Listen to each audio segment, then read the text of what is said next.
All right, welcome into another episode of the News4JAGs podcast. Jamal St here alongside Justin Barney. Justin. Man, season over. Yeah. Disappointing Tough finish one. for the Jags.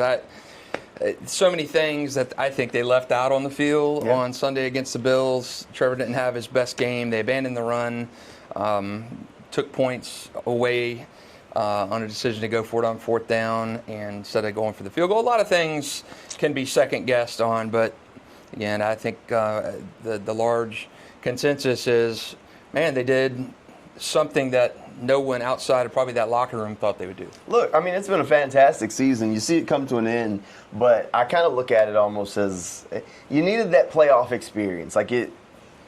The new kids on the block, I think after the Saturday games, we were talking Sunday morning, and I said, oh, maybe the Bears winning was a good omen because the Panthers, new kid into the playoffs, they lose. Yeah, I picked the Bears. You did. That's Chicago right. Bears get in, new kid in the playoffs. I went to picked sleep the Niners as well. in the third quarter. They were trailing. I picked the Niners as well. The only blemish on my pick has been the Jags. Yeah, well, Jags didn't come up. Well, speaking of picks, so I've promised that next year with how we do our Jags picks, because Kyle picked the Jaguars all the way through and rode the record, we're going to have to add some sort of so you can get more than 1 point each week. That's true. So that way we can fix that moving forward. We'll figure that out, what that is, over the course of the offseason. But just so everybody's looped in, we're going to fix this. Oh, man. Great season for the Jags. And it was a good year. You knew giving Josh Allen the ball last would you can't do that. You had to stop him. Look, at the end of the day, they needed playoff experience is basically what I was getting after. And now that they have a little bit of playoff experience, they'll know next time. You can't miss a fourth and two that you go for on offense. You can't miss a field goal on special teams. You can't have a defense that can't stop Josh Allen on a tush push, and actually not even just not stop him on a 4th and inches tush push, give up 5 yards. It was almost 7 yards. 36-yard throw to Brandon Cooks. You can't blow repeated coverages. Not even Brandon Cooks. You've seen the viral memes from Cam Newton talking about Keon Coleman, but Keon Coleman's wide open, breaks a tackle, and is running up the sideline on you. You can't do those things and then expect to win a playoff football game. And you know what? Some of that's growing. Some of those are growing pains. There are a lot of young guys that have been called into action that are still growing. So, look, overall, great season. I think Liam Coen still should be the NFL Coach of the Year for the flip that he's done, the expectations, the standard, the way things have moved forward for this team. That's just my take on it. I know it'll probably go to Ben Johnson, Mike Vrabel, something like that. But I don't think they walked into situations like this one. Yeah, really. I mean, you had to remake Trevor Lawrence. We've talked about his history and his start to his career and how turbulent that's been. So you remade Trevor Lawrence. You really infused Jacksonville, a team coming off a 4-13 season, regime change, coach, general manager, entire staff, into a place that has historically been no man's land in terms of football success. So I think, he's not walking into Chicago with the history there of the Bears, the Patriots history, of course. He came to Jacksonville, team's never been to Super Bowl, coming off the Peterson-Balke era. Debacle. 13-4 AFC South champs. Go out and beat Denver on the road, number 1 seed in the AFC. So many positives in this season. I do think Liam Coen is if I had a vote, he would get my vote for Coach of the Year. I don't think people realize how bad, the national media weren't aware of what Liam Coen maybe walked into. Right. I mean, think about it. You fired Doug Peterson, you got Shad Khan and Trent Baalke sitting side by side on a Zoom press conference, and it's basically you're going through these candidates, candidate after candidate after candidate, and they were left with nothing. There was dysfunction. So Shad hires Tony in this whirlwind, lands Liam, then has to go find a GM because he had to get rid of Trent to get Liam. And then now you go and find the GM, and they're trying to remake the culture in the building and make sure that everybody feels united. Look, the situation that was going on, that is here in Jacksonville now, completely different than the world that was just a year ago. Absolutely. So I think all of that adds to it. Now, there's probably a lot of credit that can be spread around, but look, overall, the job that these guys have done has been fantastic. Yeah, and you did it without getting much help from your rookie class. Yep. You did it without getting a ton of impacts in terms of underperformance or injuries taken away from your free agent class. Yep. I mean, Jordan Lewis was good, got banged up towards the end of the year, ends up on IR. Hainsey was good. He missed a little bit of time, but still pretty consistent on that offensive line. De'Ami Brown stole $10 million from Jacksonville and healthy scratch on Sunday in the finale. So you did it with some underwhelming additions in terms of, again, draft. I mean, Travis Hunter, that draft pick right now with what you gave up and what you got out of him, looks like you paid too much. Now, who's saying? I mean, Travis Hunter may develop into a star, be it both sides of the ball, one side of the ball, come to the future, but they didn't get a lot out of him this year. I mean, ended up on IR. Bashal Tutin had a solid rookie year for a running back, but he's a later day guy. So your high draft pick, you didn't get a lot out of him. And your really entire rookie class, Jalen McLeod, Caleb Ransaw, Rayon Lane, you didn't get much out of them. Right. So to me, I think what Liam and the staff did the best this year was maximize the most production out of guys who were maybe buried on the roster who didn't have those chances before. You look at Buster Brown, Dewey Wingard, guys on this team. Devin Lloyd had a Pro Bowl type season, an All-Pro type season. You got a lot of production out of guys that had tumbled down the depth chart or who just hadn't fulfilled expectations. And I think that with not getting a lot out of free agency, with not getting out a lot of your draft class, I mean, those guys should be commended. Yeah, look, I think they've done a fantastic job. I think they've done a fantastic season. I think they played a good game against the Buffalo Bills. You don't ultimately get over the hump. Yep. So the guys were cleaning out the locker room today earlier, so we were around talking to a handful of them. We did get a chance to catch up with them. You mentioned Jordan Lewis, so why don't we hear from Jordan Lewis. Jordan Lewis, talking to the locker room, says he's hoping to get back out on the grass with some of the guys to be able to start training here in the next couple of months. But he said the biggest heartbreak for him was not being able to win it all for Coach Camp. He missed everything. He brought the coach out in me. He brought the guy that I always wanted to be. Just the astute guy that to go out there and help guys and be that solid rock that the guys can depend on. And he leaned on me, and I'm forever grateful for the experience that he's given me as a guy, as a captain, as a guy that he saw as a leader on this defense. And I've learned so much in the short time that I've been with him, just as far as, not only being a better football player and learning the game, but, just a caring man. He cares for us. He cares for our well-being. He wants us to be the best men that we can be for our families and the football team. So I think that's the biggest heartbreak of it all, man. We couldn't get it done for him, and that hurt the most, especially him being a first-time coordinator, winning it all. It just doesn't sit right for us, with me, because I really do believe he deserves that. The way he's been coaching us and the way he's led us to to the season we had now, it really don't sit right with me that we didn't get it done. Yeah, that's tough. I mean, you love to hear that from a guy that you wanted to bring it home for your coach. But and a guy, Jordan Lewis, I was very negative on that signing because you paid him a lot of money, and I don't know if a lot of people were competing for a service. I don't know if you had to pay him much. Did you see what Jerry Jones said about it? What did he say? Oh, hold on. Let me pull it up. Let me pull it up. Yeah, I was critical of it because I thought they were bidding against themselves in terms of Jordan Lewis. And yes, he did make a lot of money, but it came to pass where he was solid.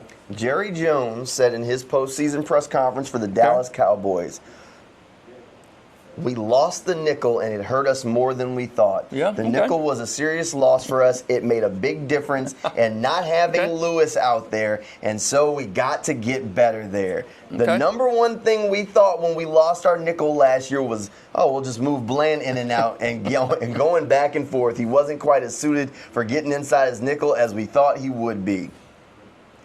Jerry Jones addressed the loss of Jordan Lewis a year later because he underestimated him too. Yeah. How about that? Terrible defense of the Cowboys this year. It was terrible. Need a lot of, and maybe he lost a guy. Maybe.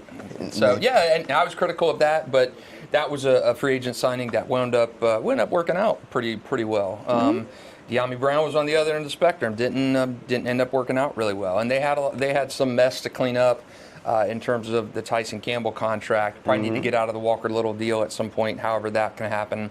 The De'Ami Brown deal was horrible, but that's only 1 year and coming off the books. Greg Newsome, you know, you were hamstrung with Tyson Campbell paying that onerous contract, and Greg Newsome's an expiring deal. So you maybe bring him back as a depth piece, but I like Jarian Jones better than Greg Newsome. I mean, hey, look, that's fair. Look, I think there's some big decisions. Greg Newsome, I mean, since you bring him up, we asked him about the trade being moved in the middle of the season and if he wants some consistency. And he said he'd like to be back here in Jacksonville. You know, I don't like moving places. Like, honestly, I thought I was going to be in Cleveland my whole career. So, obviously, leaving and coming here, I had a great time, you know, playing with those guys. So, whatever my future holds, we'll see. It's in God's hand, but obviously, I would love to come back and, you know, redeem what we lost yesterday. Have a full off season, being able to show them exactly, you know, what I can do to the full extent with just knowing everything and being comfortable from the beginning. So it'll be dope. Yeah, I think, like I said, being comfortable, just knowing exactly what we're gonna do. You know, leaving, joining another scheme, you got to relearn that again. Like, it's like you're becoming a rookie all over again. So, obviously, coming here middle of the season, it was like you got guys that had an entire offseason program to learn the defense. Yeah. I had to come in and learn defense and that people had been doing for 4 or 5 months in 2 weeks. So, I definitely would love to be somewhere and, you know I'm going to be there. Look, Greg Newsome said he'd like to get a little consistency in his life. He told us he thought he wouldn't leave Cleveland. So he's not looking to leave. So maybe he wants to stay here in Jacksonville. Maybe it works out that way. Yeah, he says he wants to help him redeem what happened. Yeah, and maybe he's better as that depth piece. You know, maybe in terms of, I think Jacksonville, we can get into this on a later podcast, but additions, where would you go in the offseason without a first-round pick? What do you address? I mean, you have to address defensive line. I mean, Mason Smith has been an underwhelming disappointment. Probably don't need to call him a bust yet because it's year 2, but I mean, healthy scratch after healthy scratch after healthy scratch. It's close. You've not gotten anything out of him in an area which needs a lot of help on that defensive line. Defensive line and offensive line. You need some help on the offensive line. You need some help in that secondary as well. So you've got a lot of situations to address, and maybe Greg Newsome is back in terms of a kind of a depth piece. Yeah, look, maybe he's back. I think there are going to be a handful of changes and stuff that we got to keep an eye on. One of the changes, how about this? Grant Udinski getting a job interview. Yeah, how about that? And hey, he's going to be 30 years old. Do you pull the ignition and say, hey, we're giving the franchise to you at 30 years old? He turns 30 years old this week. I don't know. It'd be a big. Big decision. Yeah, look, that's a tough one. Cleveland Browns, right? That came out today. So Grant Udinski going to get a job interview with the Cleveland Browns. It's still early in the process for a lot of these. Who knows? Maybe Grant does land a head coach. But Grant has been, I mean, absolutely fantastic for the Jaguars, heavily involved with everything they've done. I'm sure Liam Coen and company would love to have him back. If they could have the whole coaching staff back, that would definitely be a big boost, that continuity going into next season. But you know, when you win games, coaches get poached. There's also something that I don't know if we've mentioned this, but since Tampa Bay fired their offensive coordinator, does that open up a new offensive coordinator coming with their own staff? Does Liam want to go and get some of his guys that he had in Tampa because he was trying to get a few of them? I know the offensive line coach was one of them. They blocked. And it was being blocked. So now does that open him up to where he says, maybe I can make a run game coordinator job. Create a couple of titles and get a few of those guys on the staff too. That doesn't change the picture around Udinski, but maybe that does alter the coaching staff a little bit or ease the loss if he does decide to leave. Right, yeah, and he was clearly eyeing those guys last year when he was building out his staff. So does the shine come off them a little bit more with the struggles they had? I don't know. I mean, Liam worked with those guys in Tampa, and who's to say that if Grant winds up leaving for a job wherever, whether it's a head coach, assistant head coach, or whether he stays here. I mean, I think there will be some additions to this Jacksonville staff and probably some subtractions too, be it guys who are poached for other coaching staffs, and depending on who were hired for those positions. But I mean, all in all, I think a good year, 13-4 in the regular season, home playoff game. Disappointing finish because you felt like you left a little bit out there if you're Jacksonville. And I think there were some questions on why do you abandon the run? Why do you not kick a field goal? And you knew that Liam was going to say, hey, we're aggressive. That's just me. I'm going to be aggressive in those situations. And there was no regrets for him. Trevor could have played a little bit better. They could have run the ball a little bit more. But again, nitpicking, I think if you would have told any Jaguars fan beginning of the year, you're going to win 13 games, I think they would have said, I don't care how it ends, I'll take that bet. Yeah, look, I think this was overall a functional season. All right, so we're heading into the offseason. We'll have a lot of time to talk about different offseason needs and things along the way, but let's quickly go through, let's quickly do a couple of things. All right, draft class, if you had to put a grade on the draft class right now. The one that just passed? Draft class right now. D. It was very underwhelming from 1 through 7. Again, Bashal Tootin has been your guy. I think he's probably the jewel so far. Again, we're talking about over a 17-game regular season. He has been kind of the guy in this draft class so far who's been healthy, who's been available. And it's almost probably in terms of a full-on grade. I think it's probably incomplete. But if I'm assigning a grade, I would say D, because Travis Hunter was underwhelming. I mean, I don't think the staff really fully knew how to use him. He had his best game, coming off his best game when they lost him for the year. So I think you do have to decide what Travis is going to do. Is he going to continue to play both ways? But yeah, you didn't have a second-round pick. Jalen McLeod injured, Rayon Lane injured. Caleb Ransall's banged up. Monheim, Wyatt Milam, guys got playing time, but not heavy playing time. Yeah. So I do think probably if I'm just writing a grade and I've got to assign it, C minus or a D, because I think it's incomplete. I'd lean to calling it incomplete. I think there were too many injuries in the class to really give it much. I mean, you have no idea what Ransall is. Not the slightest clue. You got glimpses of Travis Hunter. You feel like when he was getting hot, he got hurt. Yep. Wyatt Milam, I mean, you got glimpses here and there toward late in the season, but early in the season, I stand on he was still recovering from a knee injury that he had in preseason. Jack Kaiser ends up on IR. Yep. You got something from Tootin, you got a little bit from Allen, got something from Rayon Lane. You can include the undrafted free agent rookies, B.J. Green, Danny Strigau.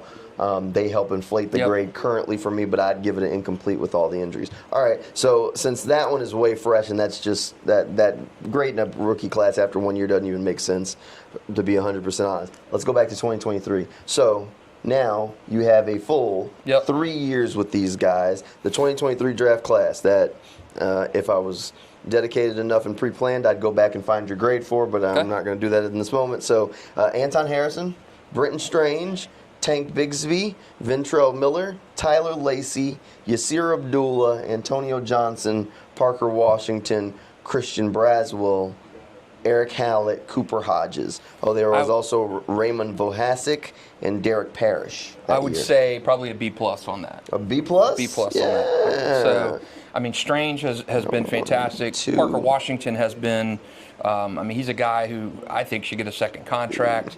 Anton Harrison has, for the bulk of his career, he'd kind of just been kind of a guy, but I thought he played more consistently this year. Of course, you're going to get the depth pieces down there. Cooper, Vonishek, I mean, those guys are kind of down the mix. You're not expecting a ton from them. But I would say B+ because Brenton Strange and Parker Washington, I mean, you've got basically, when you add Anton Harrison, that's 3 starters within your first, 4 picks. Yeah, look, I think this is definitely a B kind of draft. I think getting Anton, who really was good this season. And you traded down a couple times as well. Brenton Strange was really good this year. You also got Antonio Johnson, who's stepped up. Parker Washington, who looks like his arrows pointed, directly up. Yep. All right, so I think we're in agreement there. That's a solid B. Not quite A. I don't know if it has the star power at this moment to be an A. All right, last thing. Biggest needs on the roster, and then we'll wrap it up. What you got? Biggest needs on the roster, I think we touched on them briefly. Give me 3. Offensive line. Or Channel 4. Give me 4. Okay, Top offensive 4. line, defensive front are my top 2. Yep. I think you've got to have some help in that secondary, be it another safety or definitely help at cornerback. And then I'm going to probably say a linebacker if you can't bring back Devin Lloyd. You don't know what you got with Jack Kaiser. And some of this flexes as well, too, with Travis Etienne. What does he do? I mean, are you comfortable turning over the offensive reins to Bashal Tootin and LaQuinn Allen? I don't know. So I do think my top 3 are offensive line, defensive line, and in that secondary. I'll go straight up. I think guard's a problem, especially right guard. Right. You thought Patrick McCarry was a solution. He's not, so I'm going to start there.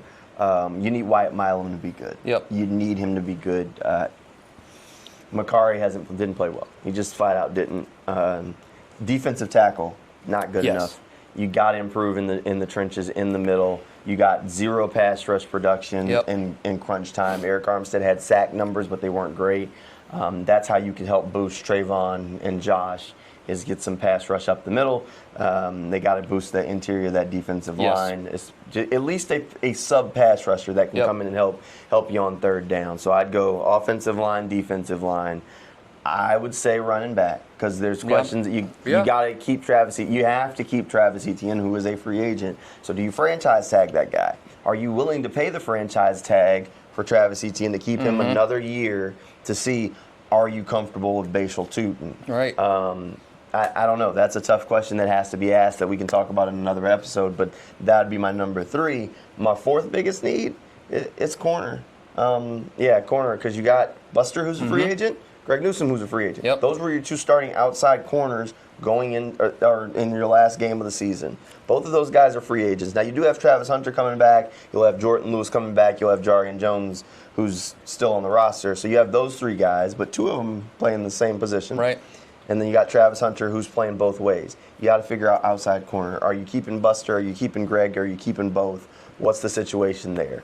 The only one you mentioned that I'm really okay with is safety, because you get Caleb Ramsaw back. Eric Murray, I think, is fine. And Antonio Johnson, I think, has played his way into a starting job for next year, or at least a conversation. I worry about Murray being on the wrong side of 30. Raylan Lane played okay when he was got his number called. Did okay, so you don't know. You really don't know about Ransaw. You really don't know about Lane. I mean, you can get. I mean, you drafted these guys. You obviously had some kind of confidence in them. But until those guys are getting out there with the ones and seeing what they can do, I would have a little bit of concern. And Murray being on the wrong side of 30. Dewey, you've already gotten a ton of usage out of him. Dewey cut? A free agent? He is. But you bring it back. I mean, the coaching staff, he started this year. So I think. I think safety is something, and Antonio Johnson had a heck of a year. 5 picks for him, a good year for him. But again, he's a day 3 pick. Will he make that leap like Parker Washington did? I think it's possible. So, other thing we got to talk about. How about the viral moment after the game yesterday? How about that? How about the viral moment in the press conference? Look, I don't think she said anything that anybody wasn't thinking. I think that's why there's been such a support for her, is that she said the same thing that the majority of the city of Jacksonville feels about Liam Coen. There's nothing disappointed about it. I mean, look, it was definitely something. It's something that it was something. Yeah, you've seen it on social media, and it's been such a polarizing topic. It definitely is. It's one side of the aisle. There was an AP reporter after the game who took a shot at the Adam Schefter tweet, and if you look at the mentions on both sides, you have a lot of people agreeing with, yes, not the stage to ask in a press conference after a game, or really not even ask, but say there's no question on that after the game. And then you have the other side was, hey, the media needs to be fans or celebrate. How can you get mad at this woman for doing this? I thought the comment of saying, hey, fake media and stuff, come on. Jacksonville Free Press has been around for a long time, and I think that was uncalled for. I can see the argument of people condemning that, because it's if you're working media in our field, you're expected to be impartial. And I was telling you this earlier, years ago when Urban Meyer was hired, we had a news reporter get on the conference call or get on the Zoom and with Urban Meyer and said, go Gators, something along those lines. And there was an uproar about that. There was the Jaguars were furious. Other media members in the circle were, uncomfortable with that. So, people look at the media and just say, oh, these guys are ungrateful or whatever. You have to understand, like in our line of work, there's a professionalism aspect to it. So we're empathetic humans. You deal with coaches and players, and you feel bad when players get cut and move on, and you feel bad when guys or females in athletics have a traumatic situation. You can relate to them. There's empathy to it. So I think that we get it. I've been doing this for a long time. You have too.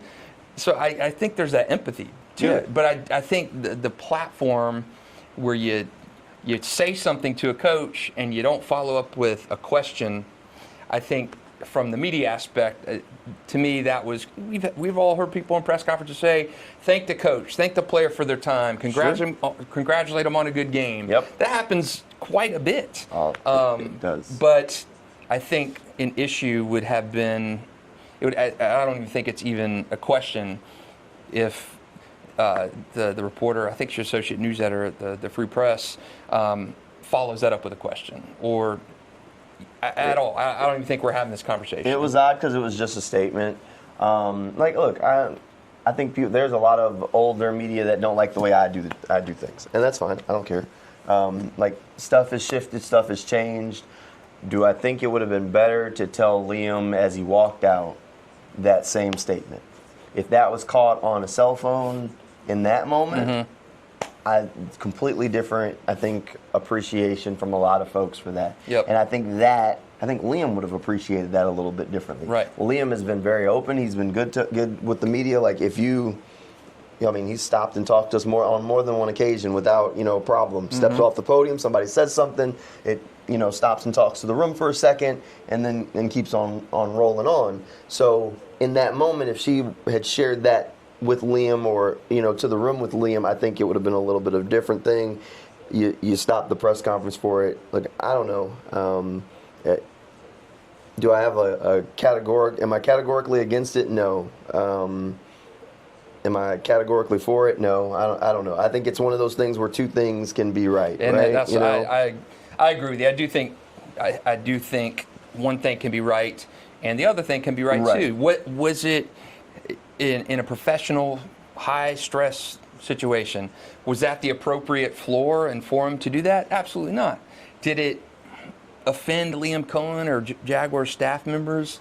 I reading the guy from Tampa Bay saying, I could tell, he posted on social media, he said, I could tell Liam was politely trying to move this conversation. Well, that's what I said. That's what I originally said. Somebody texted it to me. That's how I saw it. Because you guys were live with the press conference, and we were in the locker room, so I wasn't in there for Liam.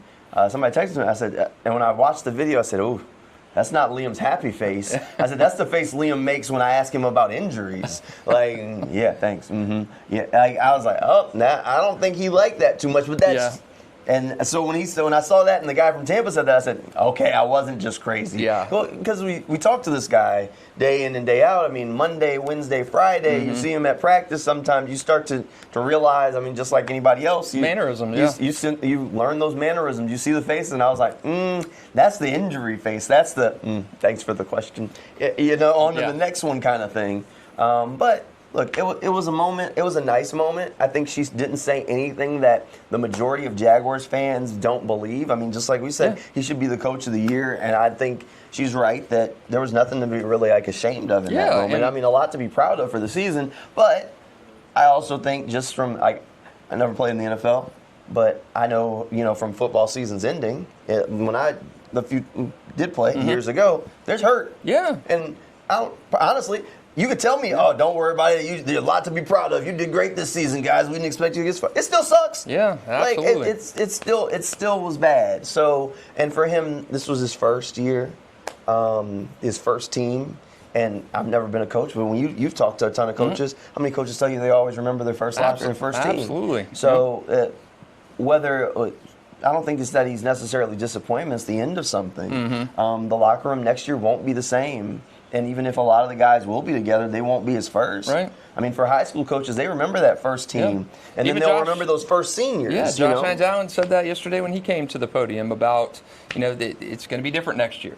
We're not going to have the same guys in this locker room. But, yeah, I get the sentiment of it being, every time before Jaguars game, and it's the same way in other NFL boxes, they come over the PA system in the press box and say, this is a working environment.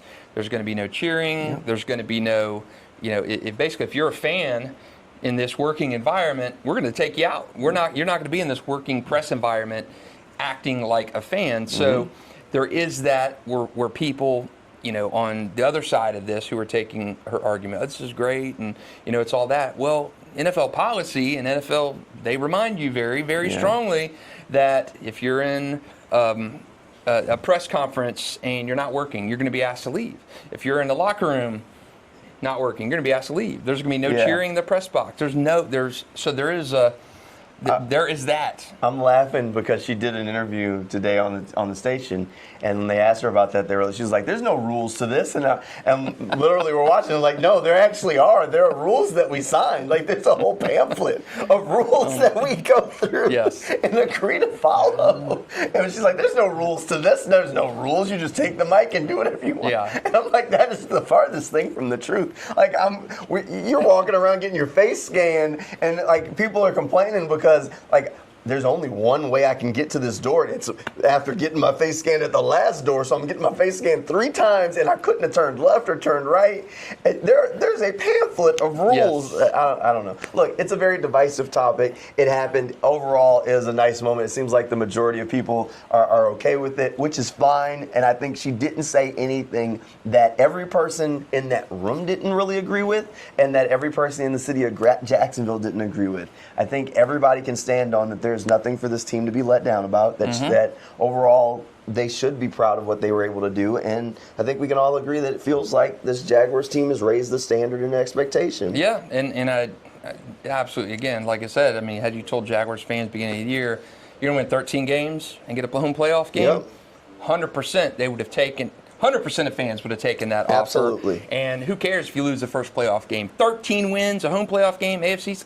You sign up for that every time, and if it ends in the first round playoffs, who cares? So, yeah, I do think her saying that to him, empathetic, and, it probably spoke for a lot of Jaguars fans who were feeling and upset and everything about that to Liam in that moment. So whether he appreciated it, probably he appreciates that more today than yesterday after the game.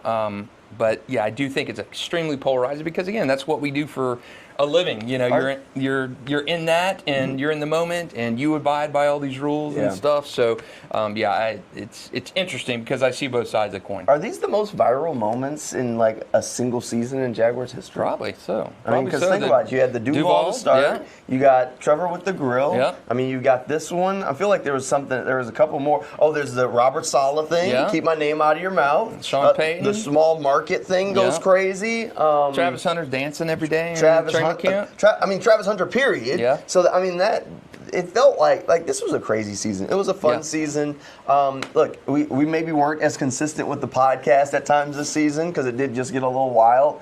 But for everybody that followed along with us here on the podcast, we'll do it. We'll do it again. We'll do it again. I had somebody come up to me in the stadium on Sunday and said, "Man, I watched you and Jamal's podcast every night this week. I could not get enough of stuff for this game and everything. You guys do a good job. So thank you for listening, watching, however you get your podcast. And we'll be more consistent next season. We'll get them rolling. The off-season's off and rolling, so we'll get the good off-season content going. I think we got to do a little bit of digging on the draft class because I am behind.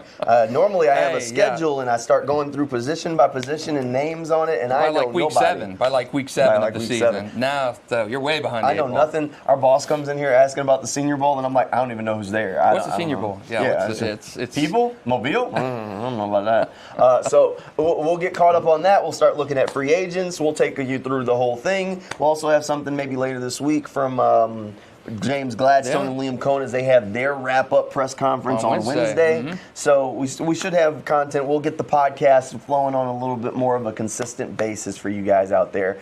We appreciate you, and we will see you guys next time.